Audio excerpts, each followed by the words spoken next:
First contact and misconceptions. The vast emptiness of space had long been a source of wonder and speculation for the Zirconian Empire. For millennia, they had conquered and subjugated countless worlds, their superior technology and natural abilities making them the undisputed rulers of their galactic sector. But as they pushed further into the unknown, they encountered something entirely unexpected: a small blue planet teeming with life. Admiral Kelthor stood on the bridge of the Zirconian flagship, his four eyes fixed on the holographic display of Earth. His scaled skin shimmered under the soft purple light of the command center, and his mandibles clicked with excitement. "Fascinating," he muttered, his translator converting his clicks and chirps into comprehensible speech for his subordinates. "A Class M planet, capable of supporting life, and look at the diversity of its ecosystems." His second-in-command, Sub-Commander Vexera, stepped forward. "Admiral, our long-range scans have detected signs of civilization. Primitive, but unmistakable." Kelthor's interest peaked. "Sentient life. Show me." The holographic display zoomed in, revealing cities, roads, and what the Zirconians recognized as rudimentary spacecraft. Kelthor's mandibles twitched in amusement. "How quaint," he mused. "They've barely left their own atmosphere." "Vexera, what can you tell me about the dominant species?" Vexera consulted her datapad. "They call themselves humans, Admiral. Bipedal mammals, average height around 1.7 meters. No natural armor, no claws, weak musculature compared to our warriors. Their technology is centuries behind ours." Kelthor chittered, a sound that passed for laughter among his kind. "They sound harmless enough. Perhaps they'll make good pets or servants once we've conquered their world." "There is one curious thing, Admiral," Vexera added. "They seem to be the apex predators on their planet, despite their physical limitations." The Admiral waved a clawed hand dismissively. "Likely due to their rudimentary tools and lack of worthy competition. Against us, they'll be no threat at all." Over the next few cycles, the Zirconian fleet observed Earth from a distance, cloaked from human detection systems. They studied human broadcasts, intercepted communications, and sent stealthy probes to gather more data. What they saw both amused and confused them. Humans engaged in countless conflicts among themselves, yet also displayed remarkable cooperation. They created art, music, and literature that the Zirconians found bewildering, and their scientific progress, while far behind the empires, showed a rapid acceleration that some found concerning. In a high-level meeting aboard the flagship, military and scientific leaders debated their next move. "We should strike now," urged General Krazak, his battle-scarred carapace gleaming under the lights, "while they're still unaware and unprepared." Dr. Zilvan, the chief xenobiologist, disagreed. "We need more data. These humans are unlike any species we've encountered. Their adaptability is remarkable." Admiral Kelthor listened to the arguments, his four eyes narrowing in thought. Finally, he raised a claw for silence. "We are the Zirconian Empire," he declared. "We have conquered worlds far more advanced than this Earth. Yes, humans show some interesting traits, but they are no match for our might. We will proceed with the invasion as planned." As the meeting adjourned, Dr. Zilvan approached the Admiral privately. "Sir, I must advise caution. There's something about these humans that doesn't add up. Their history is filled with instances of overcoming seemingly insurmountable odds." Kelthor placed a patronizing claw on the scientist's shoulder. "Your concern is noted, Doctor, but remember, we have subjugated hundreds of worlds. What threat could these soft, clawless creatures possibly pose?" Little did the Zirconians know their presence hadn't gone entirely unnoticed. Deep in an underground facility on Earth, a group of scientists and military personnel huddled around a computer screen. Dr. Emily Chen, a brilliant astrophysicist, pointed to an anomaly in their deep space scans. "There's something out there," she insisted. "The data doesn't lie. These gravitational distortions, these energy signatures, They're not natural. General Marcus Stone, a grizzled veteran with decades of experience, frowned at the screen. You're saying we're being watched. I'm saying we're not alone, Chen replied, her eyes gleaming with a mixture of excitement and apprehension. And whoever they are, they're trying very hard not to be seen. Stone's face hardened. He'd spent his entire career preparing for this possibility, often ridiculed for his belief in extraterrestrial threats. Now, it seemed, his paranoia had been justified. Sound the alarm, he ordered. Quietly. We need to prepare, but we can't risk panicking the public. As the Zarkonians finalized their invasion plans, humanity began its own preparations. Governments around the world were quietly briefed, defense systems were heightened, and contingency plans were put into motion. In labs and workshops across the globe, human scientists and engineers worked tirelessly, pushing the boundaries of their technology. They didn't know exactly what they were up against, but they were determined to be ready. Admiral Kelthor, oblivious to the stirring hornet's nest below, gave the final order. Commence the invasion. Let's show these humans their new place in the galaxy. The Zarkonian fleet decloaked, their massive ships appearing in Earth's skies like menacing metallic clouds. As panic erupted in cities worldwide, the aliens prepared to claim their easy victory. But humans, as they would soon discover, were far from the easy prey they had imagined. The species that had survived ice ages, plagues, and their own penchant for self-destruction was about to show the galaxy why they had become the apex predators of their world.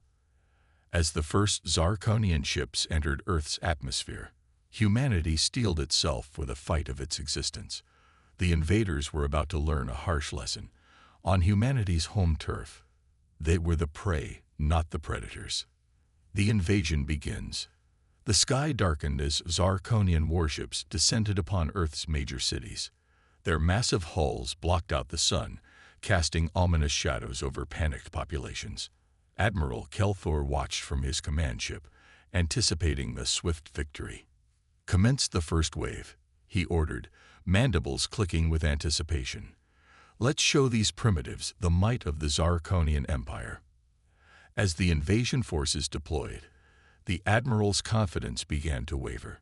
The expected chaos ensued, but something was off.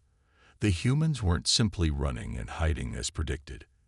They were organizing. In New York City, the Statue of Liberty stood defiant as Zarkonian dropships swarmed around it. Captain Sarah Rodriguez of the NYPD found herself leading an impromptu resistance force, coordinating with military personnel and civilian volunteers.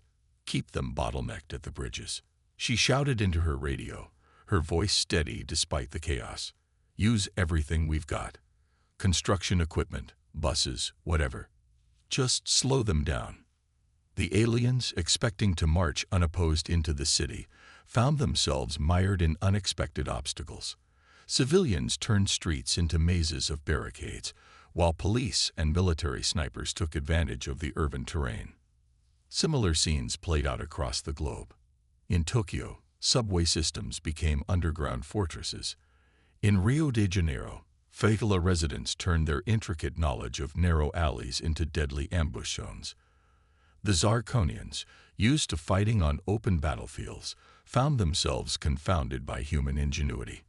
Back on the command ship, Sub-Commander Vexera approached Admiral Kelthor with concerning reports. Sir, our ground forces are facing unexpected resistance. The humans are using their own infrastructure against us. Kelthor's eyes narrowed. Impossible. They're savages with primitive weapons. Increase the force of our attacks. But as the hours ticked by, the reality became undeniable. Humanity was not rolling over.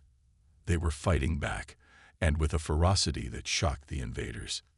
In London, Dr. James Harper, a robotics engineer, worked feverishly with his team to repurpose industrial robots for combat. If we can't match their firepower, he muttered, hands flying over a keyboard, we'll outsmart them.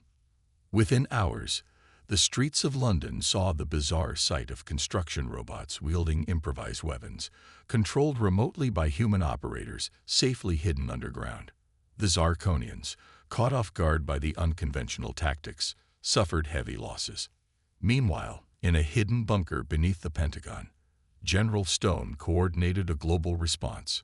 Screens flickered with reports from around the world, each one a testament to human resilience.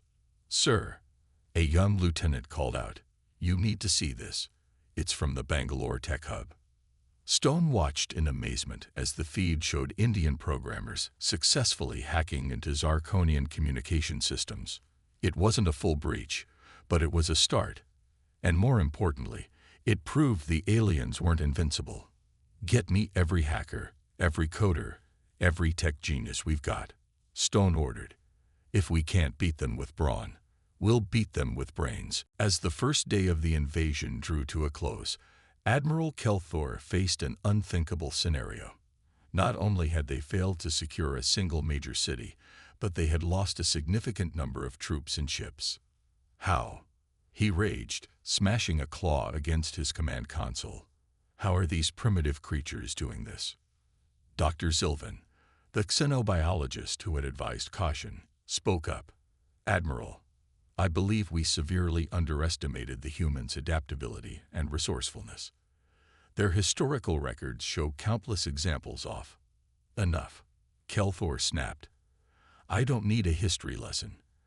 I need solutions. Prepare our bioweapons. If we can't conquer them, we'll eradicate them." But even as the order was given, the Admiral couldn't shake a growing sense of unease. These humans were proving to be unlike any species they had ever encountered. On Earth, despite the devastation and loss of life, a spark of hope had ignited. Humanity had survived the first wave, and more importantly, they had proven to themselves that they could fight back.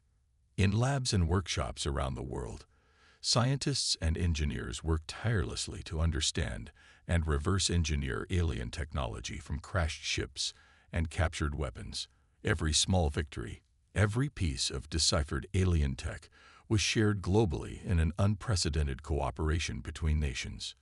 Dr. Emily Chen, working with an international team of scientists, made a breakthrough in understanding the aliens' energy weapons. "It's not magic," she explained to a group of military officials. "It's just science we haven't mastered yet. But we will." As the sun rose on the second day of the invasion, humanity steeled itself for the battles to come.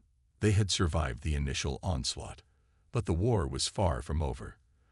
The Zarkonians were regrouping, adapting their strategies. But so were the humans. In cities and towns across the globe, people from all walks of life joined the resistance.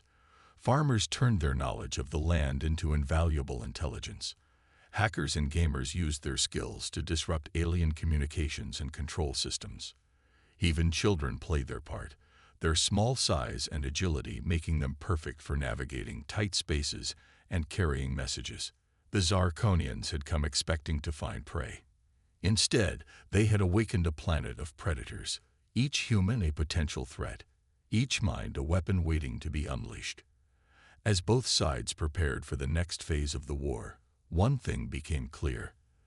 This battle would not be won by technology alone, but by the indomitable spirit of a species fighting for its very existence. Admiral Kelthor, staring at the reports of human resistance, felt a chill run down his spine. For the first time in his long military career, he faced an enemy he didn't understand, and that terrified him more than any weapon ever could. The invasion had begun, but its outcome was far from certain. Humanity had been pushed to the brink, and in doing so, had discovered strengths they never knew they possessed. The galaxy watched in stunned silence as the insignificant blue planet continued to defy the odds. The war for Earth had only just begun, and it promised to be unlike any conflict the universe had ever seen. Turning the tide. As the war entered its second week, the initial shock of the alien invasion had given way to a grim determination across the globe.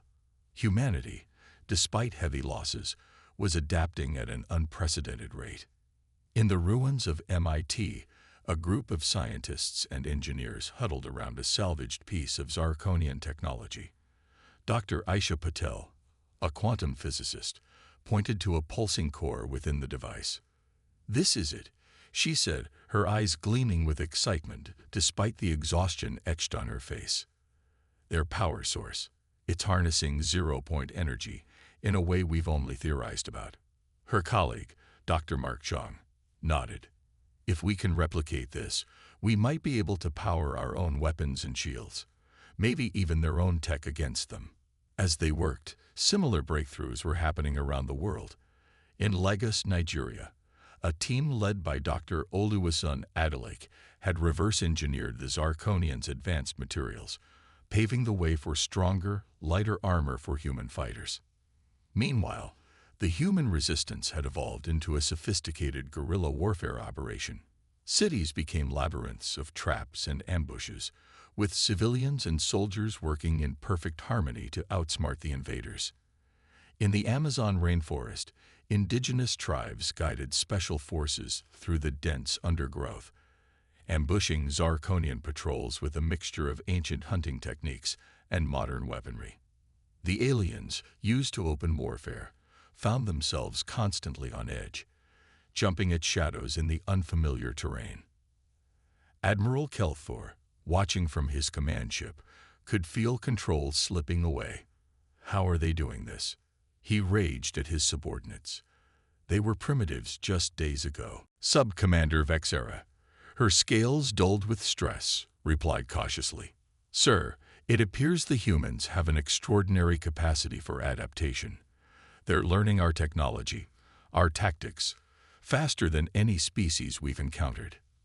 Dr. Zilvan, the xenobiologist, added, "And it's not just their technology. Their social structures are shifting to meet the threat. Former enemies are now allies. The entire species seems united against us." Kelthor's mandibles clicked in frustration. "Enough. Prepare the bioweapons. We'll cleanse this planet and start anew." But even as the order was given, a new threat emerged. Human hackers, led by a young prodigy named Zhou Chen, had finally cracked the Zirconian communication encryption. "We're in," Zhou announced, her fingers flying over her keyboard in a secure bunker. "We can intercept their transmissions, maybe even send false orders." General Stone, who had been coordinating the global resistance, saw the potential immediately. "Can you disable their bioweapons?" Zhou grinned. "Better. I can make them think the weapons have been deployed when they haven't. They'll think Earth is contaminated, but it'll be safe for us." The plan worked better than anyone could have hoped. As the Zirconians prepared to release their deadly bioweapons, false signals convinced them the deployment had already occurred. Believing Earth to be contaminated, they recalled their ground troops, unwittingly giving humanity a much-needed respite. Taking advantage of this retreat, human forces launched a series of daring raids on grounded Zirconian ships. Led by Colonel Juan Ramirez, a former Special Forces operator, these missions yielded invaluable alien technology and prisoners for interrogation. In a secure facility beneath the Rocky Mountains, Dr. Emily Chen made a startling discovery while interviewing a captured Zirconian scientist. "You mean you've never encountered a species that evolved as prey?" she asked, incredulous. The alien, named Zix, shook his head. "All sentient species we've met evolved from apex predators on their worlds. The idea of intelligence arising from a prey species, it's unprecedented." This revelation sent shockwaves through the human leadership. Humanity's greatest strength, their ability to outsmart predators, to survive against overwhelming odds, was the very thing the Zirconians couldn't comprehend. As this information spread, it galvanized the human resistance. People began to see their perceived weaknesses as unique strengths. The constant vigilance, the ability to work together, the drive to outsmart stronger opponents, all of it had prepared humanity for this moment.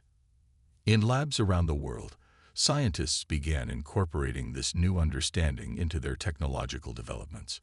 Instead of trying to match Zirconian strength, They focused on enhancing human agility, stealth, and cooperative capabilities.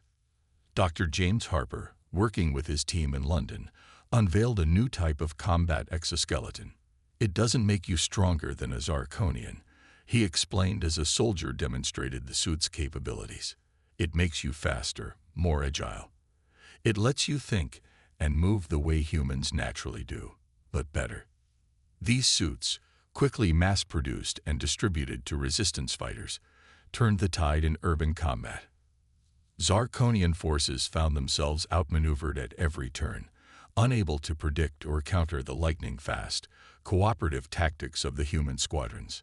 In space, the situation was also shifting.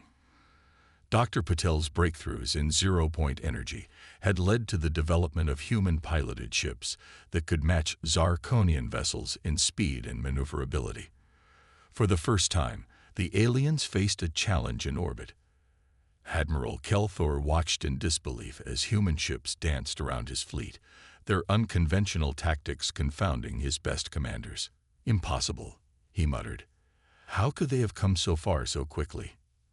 The answer, of course, was the very thing the Zarkonians had dismissed: human adaptability. The same traits that had allowed ancient humans to survive in a world of predators now enabled them to face a technologically superior foe. As the third week of the invasion drew to a close, the momentum had clearly shifted. Humanity was no longer merely resisting. They were pushing back. Zarkonian ships were being driven from Earth's skies, their ground forces in disarray. In his command ship, Admiral Kelthor faced a decision he never thought he'd have to make. "Prepare for full retreat," he ordered, his voice heavy with defeat. "We've underestimated these humans at every turn. We must regroup and reassess." As the Zarkonian fleet began to pull back, shears erupted in resistance bunkers and command centers around the world. But the leaders knew this was just the beginning. They had survived the invasion, but now they had to prepare for what came next. Humanity had proven itself not just to the Zarkonians, but to the entire galaxy. They were no longer an isolated primitive species. They were a force to be reckoned with, a species of survivors and innovators who had faced extinction and emerged stronger. As the last Zarkonian ship disappeared from Earth's sensors, Dr. Emily Chen turned to General Stone. "What now?" she asked. The old soldier smiled, a glint of excitement in his eyes. Now we take the fight to them. The galaxy's about to learn that humans aren't just hard to kill. We're impossible to keep down." The tide had turned, but the war was far from over. Humanity, united as never before, stood ready to claim its place among the stars. The human offensive. 6 months after the failed Zarkonian invasion, Earth had transformed. The planet buzzed with activity as humanity prepared for its next great leap, taking the fight to the stars. In what was once Cape Canaveral, now a sprawling spaceport, Dr. Emily Chen stood before the world's first faster-than-light-capable warship, the HSS Defiant. Its sleek hull gleamed in the Florida sun, a testament to human ingenuity and the successful integration of reverse-engineered Zarkonian technology. Today, she addressed a crowd of reporters and dignitaries. "We prove that humanity's place is not just on Earth, but among the stars. We go not just to defend, but to secure our future." As the Defiant and its sister ships prepared for launch, the full extent of humanity's rapid advancement became clear. Exoskeletons and energy weapons, once alien and strange, were now standard issue for Earth's unified military forces. Quantum computers crunched data at unimaginable speeds, coordinating a global defense network that would prevent any future surprise attacks. But perhaps the most significant change was in humanity's mindset. No longer were they a fragmented species, divided by borders and ideologies. The invasion had united them in a way nothing else could have, creating a singular human identity that transcended old divisions. General Stone, now heading the newly formed Earth Defense Force, gave the order to launch. "Operation Starfall is a go. Godspeed. And give 'em hell."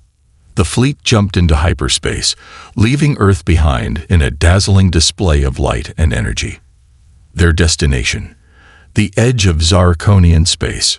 Aboard the Defiant, Colonel Sarah Rodriguez, once an NYPD captain, now commanded a diverse crew of Earth's finest. All hands, battle stations, she ordered as they approached their first target, a Zarkonian outpost. The battle that followed shocked the Zarkonian defenders. Human ships moved with a fluidity and unpredictability that confounded their tactical algorithms.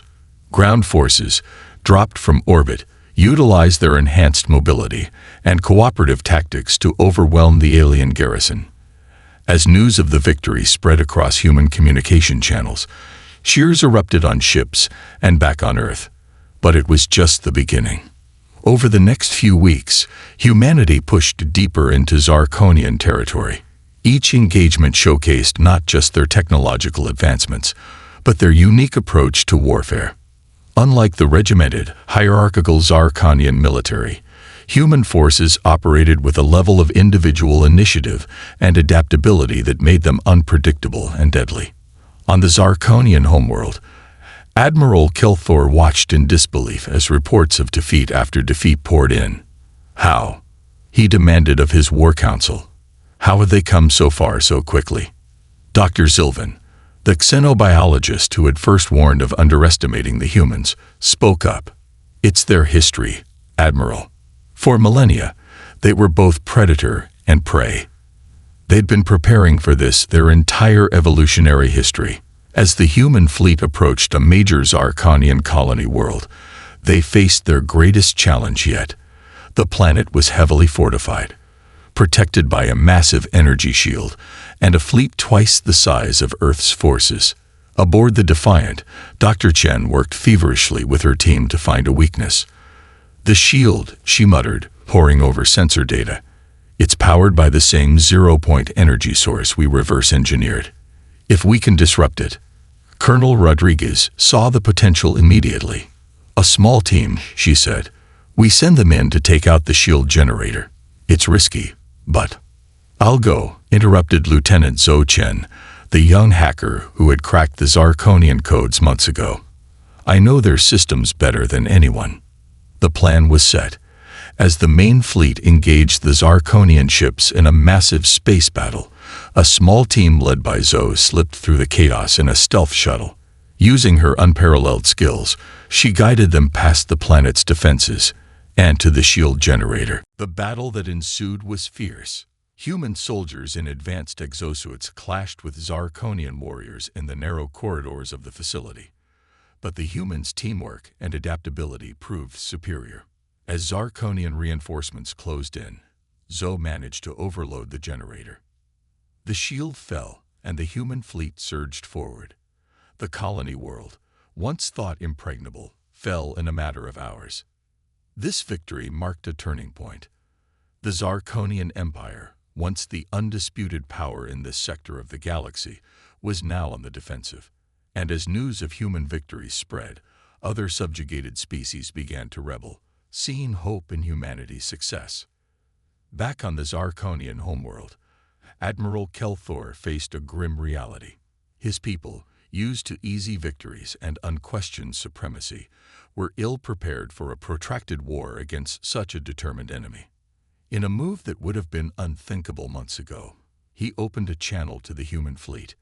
I wish to discuss terms, he said, his mandibles clicking in what the humans now recognized as a sign of distress. Aboard the Defiant, Colonel Rodriguez received the transmission with surprise. She turned to Dr. Chen, who nodded. We didn't come here for vengeance, the scientist said. We came to secure our future. As negotiations began, it became clear that the galaxy was entering a new era. Humanity, in its drive to defend itself, had become a power that could no longer be ignored. The war wasn't over, but its nature had changed. Humanity had proven itself not just a species to be reckoned with, but one that could potentially lead the galaxy into a new age of cooperation and advancement. As the human fleet held position above the Zarkonian homeworld, the stars seemed to shine a little brighter. The future, once so uncertain, now held infinite possibilities. Humanity had not just survived, they had thrived, turning an existential threat into the greatest opportunity in their history. The offensive had succeeded beyond anyone's wildest dreams. Now came the hard part, building a lasting peace in a galaxy forever changed by humanity's emergence. A new galactic order. A year had passed since the fateful negotiations aboard the HSS Defiant. The galaxy, once dominated by the Zarkonian Empire, had been irrevocably changed by humanity's astounding emergence onto the cosmic stage. In the Grand Assembly Hall of the newly established Galactic Concord on neutral territory, representatives from dozens of species gathered. At the center of attention stood Ambassador Emily Chen, once a physicist, now humanity's voice in this unprecedented interstellar forum. Fellow sentients, she began, her voice carrying across the diverse audience. A year ago, many of you hadn't heard of Earth. Some saw us as prey, others as a primitive curiosity. Today, we stand as equals, ready to forge a new future together. The assembly buzzed with a mixture of excitement and apprehension. The Zarkonian delegation, led by the now diplomat Kelthor, shifted uncomfortably. Their empire had been dismantled, replaced by a coalition of their former subject races, with humanity playing a key role in the transition. We came to the stars not to conquer, but to survive, Chen continued. In doing so, we discovered a galaxy rich with life and potential. Our goal now is to ensure that no species ever faces extinction at the hands of another. As she spoke, holographic displays showcased the rapid advancements Earth had shared with its new allies. Zarkonian zero-point energy, combined with human ingenuity, had solved energy crises on a dozen worlds. Human medical techniques, evolved from centuries of adapting to diseases, were revolutionizing healthcare across the galaxy. But perhaps the most profound change was philosophical. Humanity's unique evolutionary history as both predator and prey had given them a perspective unlike any other spacefaring race. They understood the value of cooperation, the strength found in diversity, and the power of adapting to overcome challenges. This worldview was reshaping galactic society. Former enemies were learning to work together, inspired by Earth's example of global unity in the face of invasion. The concept of predator and prey species was being challenged, replaced by a more nuanced understanding of cosmic ecology. In orbit above the assembly world, the HSS Defiant stood as a symbol of this new era. Once a warship, it had been recommissioned as a vessel of exploration and diplomacy.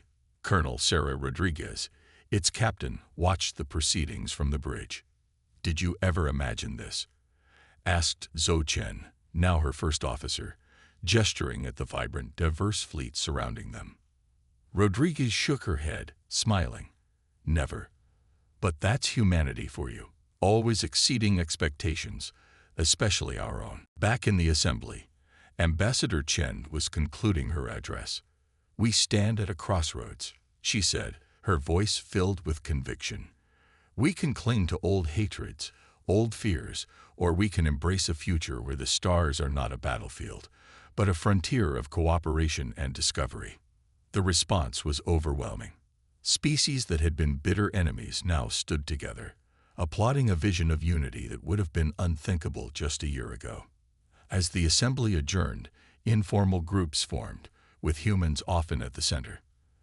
Their adaptability and unique perspective made them natural mediators and problem solvers in this complex galactic community.